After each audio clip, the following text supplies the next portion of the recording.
আসসালামু আলাইকুম Facebook friend, কেমন আছেন সবাই? আশা করি ভালো আছেন। আমি আবারও ছোট্ট একটা মাজরার মাঝে আসলাম। এটা আমার সাদিকের, আমরা তারতিব করছি। তো দেখেন এইখানে এই যে সিম, কত সুন্দর সিম, বাংলাদেশের সিম। এই দেন প্রচুর আইছে, ঠিক আছে। এই যে মরিচের চারা, এই যে ফিজুল কয় যেটা ছোট ছোট লাল লাল ফিজুল, আর এই যে গাজর, প্রচুর পরিমাণ গাজর, আর ওই যে পালং শাক, বুটবুটি, এই যে শশা, ওই যে কদু, মিষ্টি কদু।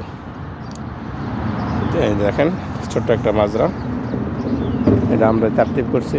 এইখানেও লাগাইছি, ওইখানেও লাগাইছি। তো আশা করি দেখেন সিমটি আমার খুব পছন্দের সিম, অনেকটা স্বাদের, সুস্বাদু। তো সবাই ভালো থাকবেন, সুস্থ থাকবেন, সবাই দোয়া করবেন, সাপোর্ট করবেন।